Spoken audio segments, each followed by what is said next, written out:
this notion of doing well by doing good is something that could go some ways towards solving a lot of these problems. Is that true? Yeah, I don't think that our addiction to fossil fuels is the main source of the difficulties in the Middle East.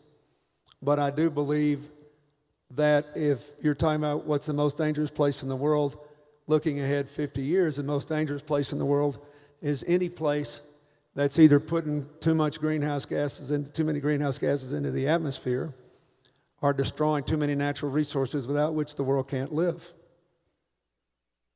So let me set it up and then I'll go to that. Let's take climate change as a given.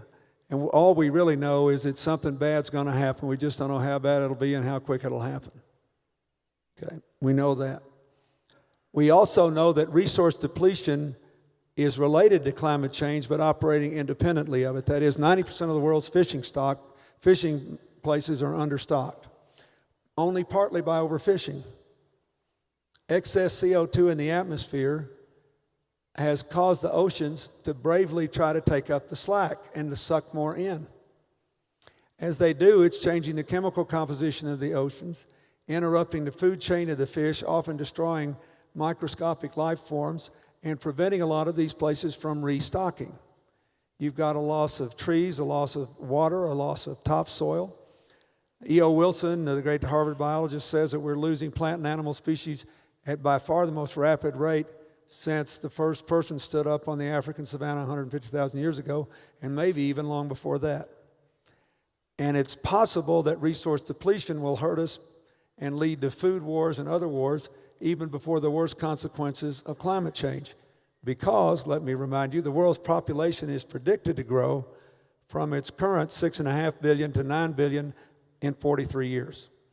So it took us 150,000 years to get from 1 to 6.5 billion, and we're going from 6.5 billion to 9 billion in 43 years. Almost 100% of those people are going to be born in countries not now able to support the people who live there, which gave a certain air of unreality to the recent debate in the Congress on illegal immigration. It's almost like the people said, let's don't even bother to pass it now. Let's all try to live 20 years and see what real hell looks like.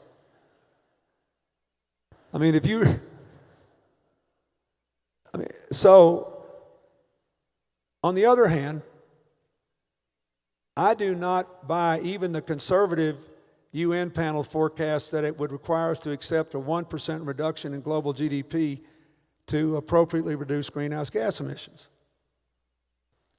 For 30 years, Amory Lovin sitting over there next to my old buddy Sam Brown, our two relics of the 60s. Here we are.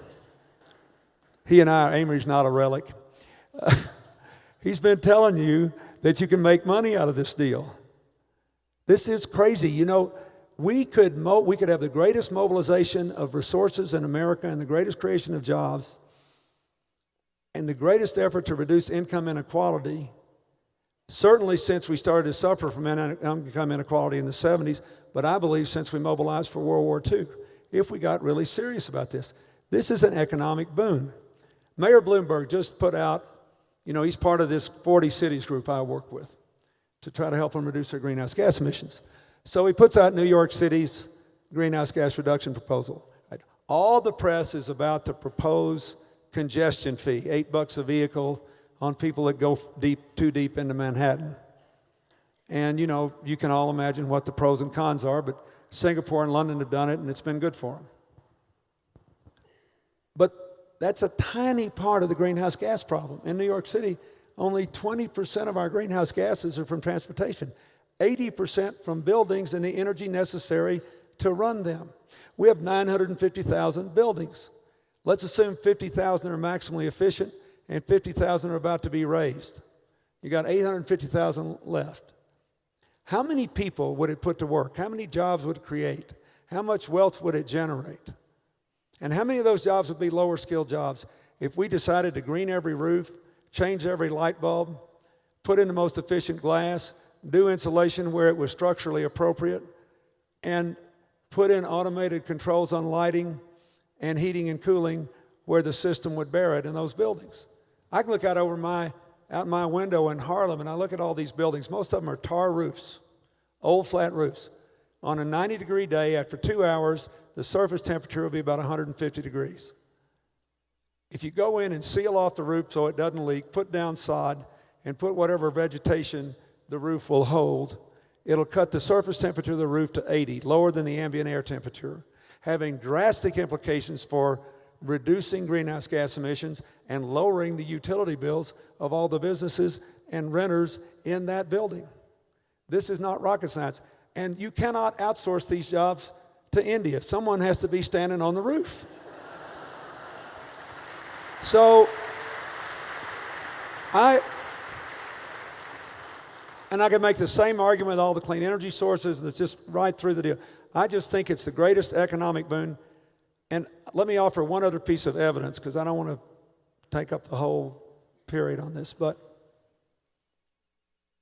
in the United States, since 1973, when our income started to diverge, we've only had about one period, the last 5 or 6 years of my presidency, when all income groups rose and inequality actually diminished some.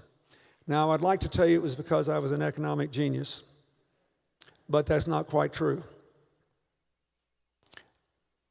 We had, in the last 6 years of the 90s, a source of new jobs which paid above average wages, changed the job mix in America, and lifted all groups. It was the explosion of information technology out of Silicon Valley into every element of American life. Right?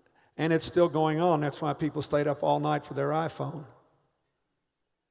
But if you think about it, there is no job in America that is like what it was 10 years ago. None, not one. They've all been changed by information technology.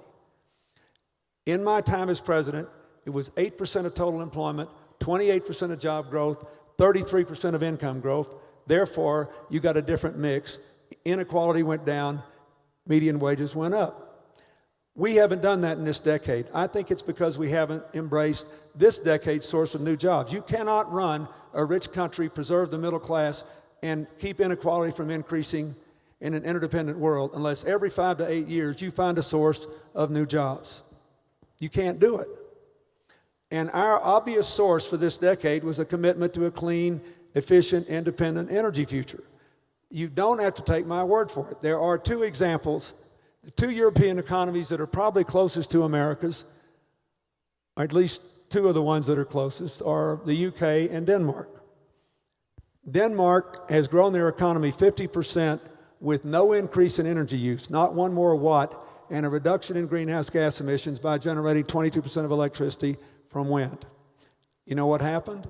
Their unemployment rate's about what ours is, but their wages are going up and inequality is decreasing. The UK is even more like the American economy. When we walked away from Kyoto, and it wasn't just President Bush that walked away from it. Let me remind you, before he rejected it and said it would be the end of free enterprise as we know it, the Senate voted against the Kyoto Agreement that Al Gore and I and Stu Eisenstadt negotiated 95-0. It's the only bill I ever lost. I think we lost it before Al Gore got off the airplane from Japan. But I'm sure they voted against it before I even sent it to them. I never got a bill beat before I sent it up before. It was the end of the world. You know what the British said? We like this, but it's weak as dishwater, and we can do better. We're going to beat our Kyoto targets 25 to 50%. Last year, the then Chancellor, now Prime Minister Gordon Brown, issued a report saying they were going to beat their targets and detailing in like 15 different categories how many new jobs, thousands upon thousands of new jobs in every category had been created in the United Kingdom because they made the decision to beat their Kyoto targets. As a result, they have about the same unemployment rate we do, but they have rising median incomes and no increase in inequality. This is not rocket science. And the more we live in denial, the more we're going to pay for it, not only in terms of the burden we're putting on our children and grandchildren, but in terms of the gnawing inequality within American society, which make Americans more reluctant to welcome immigrants, to shoulder new responsibilities around the world, to spend American tax dollars fighting the problems that I think we ought to be fighting around the world.